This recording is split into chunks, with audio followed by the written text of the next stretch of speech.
Paul, and since we are less than a month away from the NFL season, it is that time of year when fantasy football drafts are consuming August weekends. Yep, That's happening. right. Let's bring in our fantasy nerd who travels for his drafts. He travels for his drafts, Chris. Well, Dusty Baker. It happens, Paul. I mean, this is a big time of the year. People trying to figure out draft order. When are we going to draft? Right. A lot of people wait late because they don't want to see anybody get hurt in the preseason. But Paul Dusty is all over it. And he never misses an opportunity to wear the TCU merch. And I do want Bringing a frog on, by the way. I'm surprised we don't have a shot of our director, Brett, because Brett is the defending King 5 fantasy football He's got champion. his hands pointed at the sky right now. I can tell you that. I mean, Brett, reporting live. congrats to Brett. I was the champion, Paul, 2 years ago. Of course you were, Chris. Yeah, thank you. But it's Dusty's time, not mine. Exactly. This is my time. Let's not forget. This is my time, guys.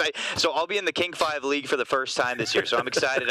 I'm happy to report, by the way, I'm currently winning the Fantasy Baseball League, so naturally we'll take that to Fantasy Football as Somebody well. likes himself. No, I just want everybody to know. All right, so let's start with this, guys, because I want to help out people like Paul that don't play fantasy or that's trying to at least get into this thing, right? So if you're going to go over your potential draft picks specifically for the first round, here are the names that you should be considering if you have got a top 5 pick. We got Jahmyr Gibbs. He's pretty consensus 1 overall. Bijan Robinson's right up there with you. Jamar Chase. Puka Nakua's got a lot of question marks around him here, but he's still, at least at this time, consensus top 5. And then you have Christian McCaffrey. If you round out the top 10, you're going to see a familiar name there. Of course, you have St. Brown as the 6th-ranked player, but Jackson Smith and Jigba, right, guys? That's your local product that has a chance to make somebody very happy in this area as a first-round pick. Jonathan Taylor, CeeDee Lamb, and James Cook, they round out the top 10.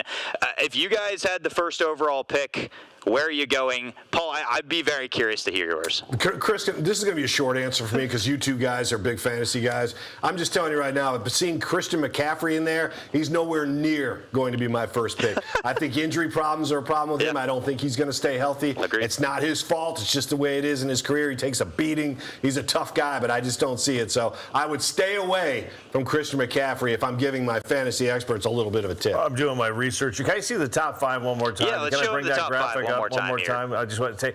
So I don't know. I'm going to be honest with you guys. Bijan Robinson, 287 carries last year, nearly 1,500 rushing yards, 7 touchdowns on the ground. But here's where I like him. 79 receptions, 820 receiving yards, 4 touchdowns in the air. So he's a dual threat. I like a little Bijan mustard with my fantasy rye bread sandwich. Yeah, I'm kind of right there with you. I think Gibbs is a safe pick if you guys want touchdowns. I mean, that's the key, right? If you're trying to get a guy that finds the end zone, that's a fairly safe pick. But I think Bijan as a full body of work is probably your best choice. Now, if you're interested, if you're a Seahawks fan, you want to draft a Seahawk, you got some options here. Of course, I mentioned JSN, but Jadarian Price is a very interesting topic. Right now, he's going roughly around 66 in redraft leagues. Rashid Shaheed is going 134. That might be an interesting kind of late buy, if you will. And then a lot of people trying to dip into Zach Charbonnet, hoping that he finds his way into that field as well, getting some carries. And then Sam Darnold, guys, he puts up fantasy numbers. He could be very sneaky as a late sleeper. I like picking my quarterback late personally, but I kind of like Sam Darnold in that role. I love Sam Darnold. Quick question to Paul, because we've had a couple guests on the show. JSN, obviously your offensive MVP, but there's not concern that his numbers, though, could be down this year, Paul, because there's so much talent around him. Yeah, I think they're going to try to spread the wealth on that. And plus, here's the other thing. You win a Super Bowl championship, you win a title like he did last year as NFL Offensive Player of the Year. They're studying film on him all offseason, going into this season. They know a lot, like what he likes to do, some of his tendencies. So he will be scouted much more than he was last year. Yeah, and guys, I do want to point out we did have our draft already. Oh, wow. And I want to just point out, look at the team names right there. Pew all up in your business for Egan. Okay, all glory to the Hypnotoad, and I don't care about fantasy for Paul.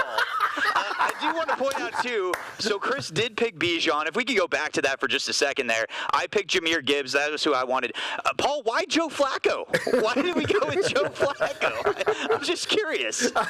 Same reason you picked the bow tie to wear to that thing. Hey, that's a great bow tie, man. I don't hate on the bow tie. That's the Derby look right there. I'll bring it out for He fantasy always too. looking sharp, always looking. I do like his idea though. Sam Darnold, I think is going to be a good pick. Yeah. I think you got the name of the week there. Puyallup Puyallup in your business. I love it, man. All right, thank you, Dusty.